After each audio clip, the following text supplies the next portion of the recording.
So hey guys, welcome back to my channel जहां अपन start कर रहे हैं organic chemistry B pharmacy third semester का यूनिट 1 और ये है उसका लेक्चर 1 जहां अपन का जो यूनिट 1 है वो बेंजीन के ऊपर ही पूरा कहते हैं ना डिपेंडेंट है। एंड इसका जो सबसे पहला लेक्चर अपने स्टार्ट किया हुआ है इंट्रोडक्शन टू बेंजीन। ये वाला जो यूनिट है ये ऑर्गेनिक केमिस्ट्री का बेस है, तो इस यूनिट में से सबसे ज़्यादा क्वेश्चंस पूछे जाने के चांसेस रहते हैं। ठीक है, तो इसको बहुत अच्छे से करना है यार। इसमें कुछ ही टॉपिक्स हैं जो कि इम्पॉर्टेंट है, जैसे कि जो रिएक्शन वाला जो एक इसका पार्ट 2 है, यानी यूनिट 1 में भी 3 पार्ट्स हो रखे हैं, तो उसके अंदर जो सेकंड पार्ट है जो रिएक्शन बेस्ड है उसमें से सबसे ज़्यादा क्वेश्चन पूछे जाते हैं। फर्स्ट पार्ट में से जनरली सिर्फ एविडेंस कि कैसे बेंजीन का स्ट्रक्चर डिराइव हुआ, तो ये कुछ चीज़ें हैं जो इंपॉर्टेंट है पार्ट 1 और पार्ट 2 में से।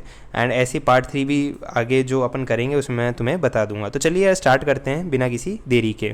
तो इंट्रोडक्शन टू बेंजीन, ठीक है, इसमें देखो पहले लिखा है benzene is a class of aromatic hydrocarbon which are also known as arenes. तो देखो बेंजीन जो है एरोमेटिक हाइड्रोकार्बन का ही एक क्लास है, ठीक है, जिसे अपन अरीन्स भी कहते हैं। बहुत बेसिक सी चीज़ें हैं, पहले अपन इसको पढ़ के ख़त्म करते हैं। ठीक है, अब देखो यार मैं तुम्हें हमेशा कहता हूँ कि इंट्रोडक्शन जो है किसी भी चैप्टर का बहुत ज़रूरी होता है। एग्जाम के अंदर कुछ भी याद नहीं आ रहा है, ठीक है, उस चीज़ से रिलेटेड, जैसे मान लो कि हक्कल्स रूल पूछ लिया गया, अभी अपन पढ़ेंगे उसको भी आगे, और इसी का ही पार्ट है वो। हक्कल्स रूल पूछ लिया गया एंड मान लीजिए 5 नंबर में पूछ लिया गया, जो कि मेरे ख्याल से नहीं पूछा जाएगा, बट फिर भी चलो पूछ लिया गया, तो अब तुम्हें नहीं आता, ठीक है, हक्कल्स रूल, तो चलो तुम उसके अंदर ये इंट्रोडक्शन ही पूरा छाप के आ गए। ठीक है, बेंजीन के बारे में लिख दिया, थोड़ा बहुत उसके जो डेरिवेशन कैसे हुई, थोड़ा बहुत मतलब आसपास की चीज़ें तुमने लिख दी, तो भी यार देखो तुम्हें 5 में से है ना 2 या 3 मार्क्स तो मिल ही जाएंगे। अब सोचो एक क्वेश्चन जो तुम्हें आता ही नहीं, हक्कल्स रूल का तुमने नाम ही नहीं सुना, उस क्वेश्चन में भी तुम 3 मार्क्स उठा के ले आए जस्ट बिकॉज कि तुम्हें बेंजीन के इंट्रोडक्शन और उसके नॉलेज थी पूरी आसपास के, तो 2 से 3 मार्क्स तो दे ही देते हैं टीचर्स, 2 तो दे ही देते हैं, तो ये तो श्योरिटी है। तो देखो अब इसमें अपन आगे बढ़ते हैं। The chemical formula of benzene is C6H6 as it only contains carbon and hydrogen. तो जैसे देखो इस फॉर्मूले के अंदर सिर्फ कार्बन और हाइड्रोजन दिख रहा है अपन को, तो it is also known as hydrocarbon. ठीक है, तो ये कुछ बेसिक सी बातें हैं। अब next, benzene is found in very small quantities in petroleum and coal. तो जो बेंजीन है ये बहुत कम क्वांटिटीज़ में मिलता है पेट्रोलियम और कोल के अंदर, और बॉइलिंग पॉइंट जो बेंजीन का होता है वो होता है 80 डिग्री सेल्सियस, और ये लाइटर होता है वाटर से। वाटर का जैसे बॉइलिंग पॉइंट जो होता है वो होता है 100 डिग्री सेल्सियस, और बेंजीन का होता है 80 डिग्री सेल्सियस। ठीक है, नेक्स्ट है benzene is a highly toxic carcinogenic chemical, यानी कि ये कैंसर कॉजिंग होता है और बहुत ज़्यादा टॉक्सिक भी होता है बॉडी के लिए। तो यार देखो यहाँ पे अपना इंट्रोडक्शन खत्म होता है एंड अपन अब स्टार्ट कर रहे हैं derivation of structure of benzene with evidences. ठीक है, तो the structure of benzene is derived in the following steps. ठीक है, पहला है मॉलिकुलर फार्मूला। देखो इस मैं पहले तुम्हें इसका एक ग्लिम्स दे देता हूँ।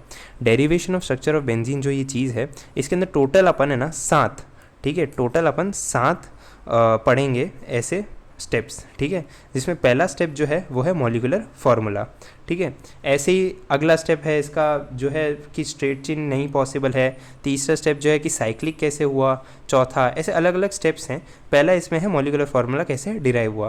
तो देखो इसको है ना अच्छे से दिमाग में अपने रख के चलना कि पहला क्या हुआ, दूसरा क्या हुआ, तीसरा क्या हुआ, क्योंकि अगर तुमको ये चीज़ें याद है, ठीक है, लेकिन तुम ऑर्डर में लिख के नहीं आए, तुमने मॉलिकुलर फार्मूला पहले लिख दिया और फिर साइक्लिक लिख दिया, ठीक है, जो 3rd नंबर पे था उसको 2nd पे कर दिया, तो इधर ऑर्डर भी बहुत ज़रूरी है कि मॉलिकुलर फार्मूला के बाद 2nd स्टेप क्या था।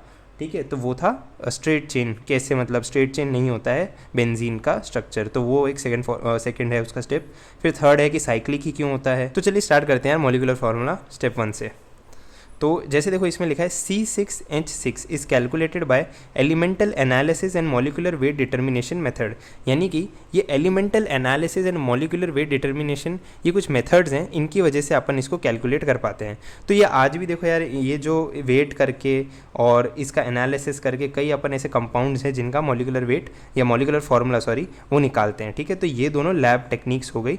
एंड इसके आगे लिखा है it also suggest that benzene is a highly unsaturated compound, यानी कि देखो 2 तरह के कंपाउंड होते हैं ना, सैचुरेटेड अनसैचुरेटेड। सैचुरेटेड वो है जिसमें डबल और ट्रिपल बॉन्ड्स नहीं देखने को मिलते, और अनसैचुरेटेड वो है जिसमें डबल और ट्रिपल बॉन्ड्स देखने को मिलते हैं। तो अनसैचुरेटेड कंपाउंड है बेंजीन, ठीक है, हाईली अनसैचुरेटेड कंपाउंड है benzene by comparison to n hexane जो कि है C6H4। तो यार देखो एन हेक्सेन जो होता है ना उसके अंदर ना तो डबल बॉन्ड होता है ना ट्रिपल बॉन्ड होता है, सारे बॉन्ड सिंगल होते हैं, तो इसलिए वो सैचुरेटेड होता है। लेकिन वहीं पे बेंजीन जो होता है उसमें डबल और ट्रिपल बॉन्ड्स दोनों देखने को मिलते हैं, इसलिए वो अनसैचुरेटेड होता है। तो यहाँ से देखो, इस स्टेप से तुमने क्या सीखा, इस स्टेप से तुम्हें ये चीज़ पता चल गई, by doing this we get to know about formula and nature of bonds. मतलब तुमने जब मॉलिकुलर फार्मूला ढूंढने के लिए एलिमेंटल एनालिसिस और मॉलिकुलर वेट डिटर्मिनेशन जैसे मेथड्स को अपनाया, तो उसके अंदर तुम्हें इसका जो फार्मूला है और इसका जो नेचर ऑफ बॉन्ड्स हैं, ये दोनों चीज़ें तुम्हें पता चली। तो ये हो गया इसका पहला स्टेप, ठीक है। तो यहाँ पे स्टेप 1 हो गया। तो देखिए स्टेप 2 जो है वो है straight chain structure not possible, ठीक है। मैंने जैसे कहा था कि स्ट्रेट चेन जो है बेंजीन का स्ट्रक्चर कभी पॉसिबल नहीं हो सकता। क्यों नहीं हो सकता, आइए पढ़ते हैं। If benzene is straight chain with double और ट्रिपल बॉन्ड्स, जैसा कि अपन ने पहले स्टेप में ये पहचान लिया या समझ लिया कि बेंजीन के अंदर डबल और ट्रिपल बॉन्ड्स होते हैं। तो अब अगर कोई सोचता है कि यार बेंजीन तो स्ट्रेट चेन स्ट्रक्चर है, तो देखो एक तो उसमें डबल और ट्रिपल बॉन्ड है, ऊपर से वो स्ट्रेट चेन है, तो इसका मतलब वो एल्कीन और एल्काइन की तरह एक्ट करेगा, क्योंकि वो भी डबल बॉन्ड ट्रिपल बॉन्ड रखते हैं और स्ट्रेट चेन होते हैं।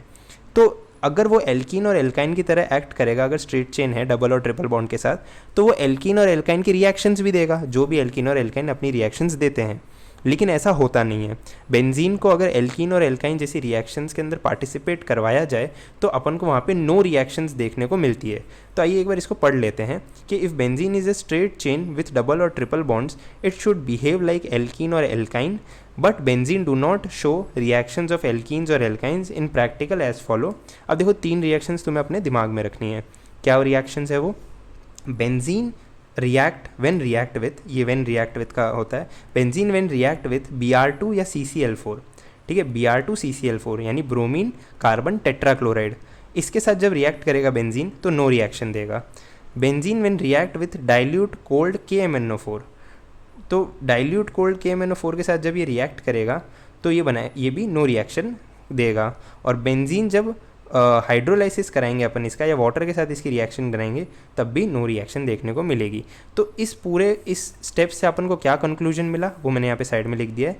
Therefore benzene do not have straight chain structure. इससे अपन को ये पता चलता है अगर ये स्ट्रेट चेन होता तो ये इनके साथ कुछ ना कुछ रिएक्शन देता, इसने नहीं दिया, इसका मतलब स्ट्रेट चेन नहीं है। और अब क्या है वो अपन सेकंड में पढ़ते हैं, अगले स्टेप में, जो कि है थर्ड स्टेप अपना, और वो है एविडेंस ऑफ साइक्लिक स्ट्रक्चर।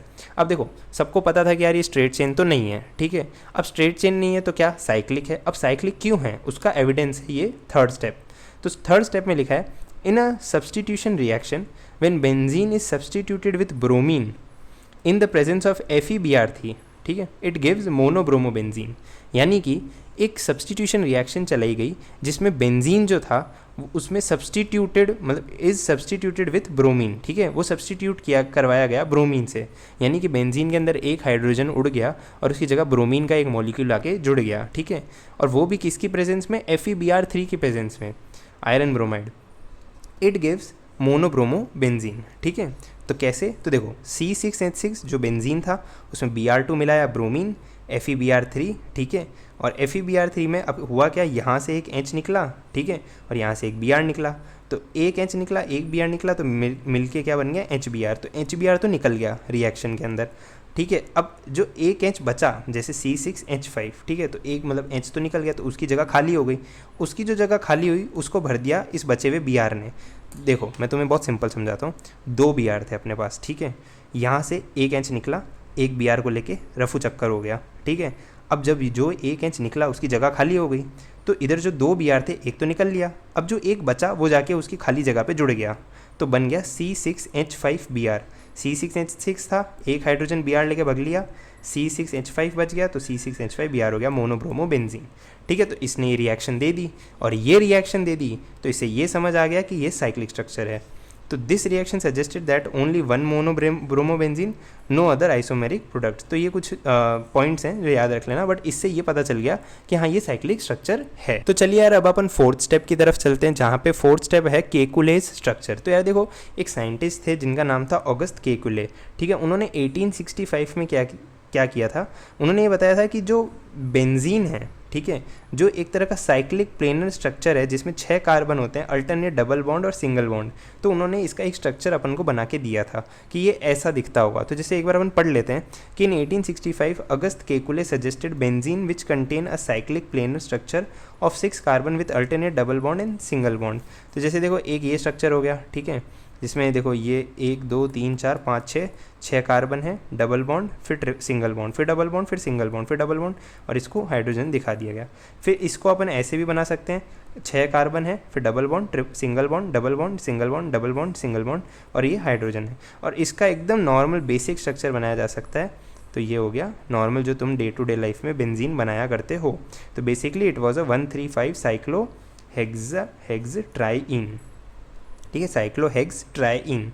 तो देखो कोई तुमसे ना बेंजीन का दूसरा नाम भी पूछ सकता है, तो तुम्हें दिमाग में होना चाहिए कि वो होता है 135 साइक्लो हेक्स ट्राईइन। ये एक तरह का IUPAC नेम है, तो इसे याद रख लेना। तो अब क्या होना, केकुले ने तो स्ट्रक्चर दे दिया, अपना काम कर दिया। तो अब लेकिन क्या हो, उसके अंदर ऑब्जेक्शन उठाने वाले कई आ गए। तो यार देखो ये तो लाइफ में भी होता है, तुम कुछ काम करने बैठोगे या कुछ भी सोच अच्छी रखोगे तो बीच में टंटे करने वाले बहुत आ जाएंगे। तो यार उस चीज़ का तुम्हें कहते हैं ना ध्यान रखना है। और ऐसा ही केकुले ने भी किया था, जब उनके ऊपर ऑब्जेक्शन उठाए गए तो उसने उसका जवाब भी दिया। वो अपन आगे टॉपिक में पढ़ेंगे। तो पहले ऑब्जेक्शन क्या थे वो देख लेते हैं एक बार। तो 2 मेन ऑब्जेक्शंस आर, देखो 2 सबसे बड़े ऑब्जेक्शन थे। ऐसे ऑब्जेक्शन तो बहुत सारे थे बट हर किसी को थोड़ी भाव देते बैठेंगे, तो इसलिए जो मेन 2 ऑब्जेक्शन थे उन पे काम किया गया कि यार ये 2 ठीक लग रहे हैं, ये लाओ इसको थोड़ा इसका सीन सेट करते हैं।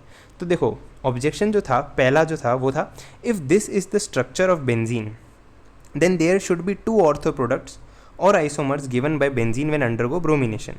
यानी कि एक जो ऑब्जेक्शन था वो था कि अगर यही स्ट्रक्चर है बेंजीन का, तो जब इसको तुम ब्रोमीन के साथ रिएक्ट करवाओगे तो तुम्हें 2 स्ट्रक्चर देखने को मिलने चाहिए, या फिर आइसोमर्स कह लो, जिसके अंदर Br जो है, ठीक है, जैसे ये देखो एक तो स्ट्रक्चर ये हो गया, एक स्ट्रक्चर ये हो गया, एक के अंदर Br जो है वो इस वे में लगा हुआ होगा कि ये वाली पोजीशन और फिर इधर, ठीक है, और एक बेंजीन के अंदर ऐसे लगा हुआ होगा जस्ट उसका ऑपोजिट, ठीक है।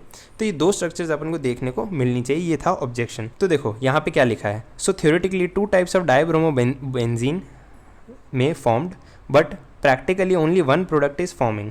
Therefore, the objection was why only 1 dibromobenzene formed, cause it means the structure of the benzene is not correct. ठीक है, तो जैसे इन्होंने कहा यार देखो इस रिएक्शन के हिसाब से तो 2 बेंजीन, 2 मतलब 2 प्रोडक्ट्स बन रहे हैं, ठीक है, डायब्रोमोबेंजीन 2 तरह की बन रही है, एक में ब्रोमो यहाँ जुड़ा है, एक में ब्रोमो यहाँ जुड़ा है। ये थ्योरेटिकली तो हमने बता दिया, लेकिन प्रैक्टिकली तो ऐसा हो ही नहीं रहा।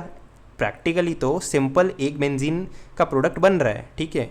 तो इसका मतलब तो ये थ्योरी गलत है, ये स्ट्रक्चर ही गलत है।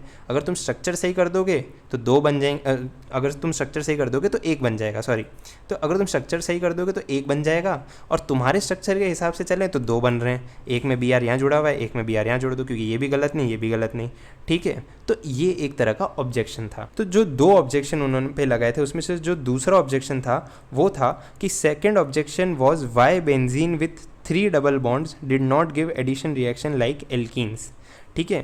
तो जैसे एल्कीन्स जो है वो एडिशन रिएक्शन दे देती है, बट जब बेंजीन के पास 3 डबल बॉन्ड्स हैं उसके बावजूद भी वो एल्कीन की तरह रिएक्शन नहीं दे रहा, जैसे HBr और Br2 इन CCl4 अपन ने किया था, तो नो एडिशन रिएक्शन थी। तो Kekule have no answer to this objection. तो देखो जो 6th स्टेप है, ठीक है, इन सारे स्टेप्स में से वो कहीं ना कहीं केकुले का फर्स्ट ऑब्जेक्शन का आंसर ही है, जो कि है रेजोनेंस डिस्क्रिप्शन ऑफ बेंजीन। हुआ क्या, देखो the actual structure of benzene is represented as the hybrid of resonance structure 1 and 2। यानी कि ये देखो एक तो बेंजीन ऐसे बनता है, डबल बॉन्ड्स जो हैं उनकी पोजीशन ऐसी होती है, और एक में डबल बॉन्ड्स की पोजीशन ऐसी होती है, ठीक है। और अगर इसको अपन रेजोनेंस हाइब्रिड से कंपेयर करें तो देखो उसमें अपन बताते हैं कि हर किसी के अंदर पार्शियल बार ये डबल बॉन्ड्स आए हैं, ठीक है, तो ये होता है रेजोनेंस हाइब्रिड।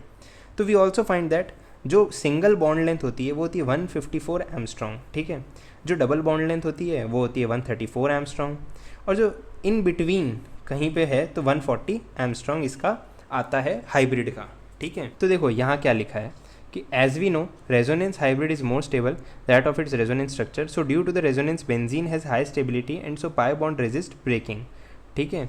तो यही बात इन्होंने लिखी है कि यार जो रेजोनेंस हाइब्रिड का जो स्ट्रक्चर होता है वो ज़्यादा स्टेबल होता है, ठीक है, और ये वाले जो स्ट्रक्चर्स हैं इनसे, ठीक है। तो यार देखो यहाँ पे यही लिखा है कि the benzene undergo substitution reaction instead of addition reaction, और ये है इसका आंसर ऑफ सेकंड ऑब्जेक्शन, ठीक है। तो ये जो ऑब्जेक्शन उसने लगाया था उसका आंसर है ये, ठीक है। और उसमें उसने ये बोला था कि देखो जो एल्कीन की तरह ये रिएक्शन क्यों नहीं देता, और जबकि एल्कीन जो है एडिशन रिएक्शन देता है और बेंजीन एडिशन नहीं देता, वो देता है सब्स्टिट्यूशन रिएक्शन। क्यों? क्योंकि उसके अंदर रेजोनेंस होता है। मतलब ऐसा है ना यार, देखो ये वाला बॉन्ड टूटेगा, ठीक है, तो ये आके जुड़ेगा, ठीक है। इस टाइप से एडिशन रिएक्शन क्या है कि जुड़ना है, लेकिन जब रेजोनेंस बहुत तेज़ी से हो रहा है तो जब तक ये आएगा तब तक तो ये निकल जाएगा यहाँ से, ठीक है। तो इस वजह से क्या होता है ना, बेंजीन के अंदर एडिशन रिएक्शन नहीं हो पाती और सब्स्टिट्यूशन रिएक्शन देखने को मिलती है। तो यार अगर लास्ट स्टेप की अपन बात करें जो कि है मॉलिक्यूलर स्ट्रक्चर ऑफ बेंजीन, ठीक है, ये इसका लास्ट स्टेप है एंड इसके अंदर नियरली अराउंड अपन को कुछ अच्छे खासे पॉइंट्स देखने को मिल जाते हैं। पहला पॉइंट ये कहता है all 6 carbon are sp2 hybridised, यानी कि सारे 6 कार्बन जो हैं वो sp2 हाइब्रिडाइज्ड हैं। sp2 hybrid orbital overlap with each other to form cc bond. जो sp2 हाइब्रिड ऑर्बिटल होते हैं वो ओवरलैप होते हैं एक दूसरे के साथ ताकि cc बॉन्ड को बना सकें। sp2 hybrid orbital overlap with s orbital of h to form ch bond, ठीक है। फिर है all sigma C C and C H lies in same plane, जो सिग्मा सी सी और सी एच है वो सब सेम प्लेन में लाई करते हैं। All bond angles are 120 degree. All carbon atom have unhybridised orbitals which are perpendicular to plane. lateral overlap of 6 p orbitals produce a pi molecular orbital contains 6 electrons. One half of this lies above plane and one lies below the plane. एक plane के ऊपर एक plane के नीचे लाई करते हैं। All these 6 pi electrons called D localise electron which form stronger pi bond. This will produce more stable benzene molecule, ठीक है। तो यहाँ पे कुछ स्टेप्स थे, ये चीज़ें ना ये सिर्फ रटने वाली चीज़ है, ठीक है। 7 पॉइंट के अंदर कितने पॉइंट्स है सब रट के चले जाना, एज इट इज़ उतार देना, काम आ जाएगा तुम्हारा। तो यार देखो वीडियो पसंद आई हो तो लाइक कर देना। आज के लिए इतना ही, मिलते हैं नेक्स्ट लेक्चर में, तब तक के लिए थैंक यू, बाय बाय।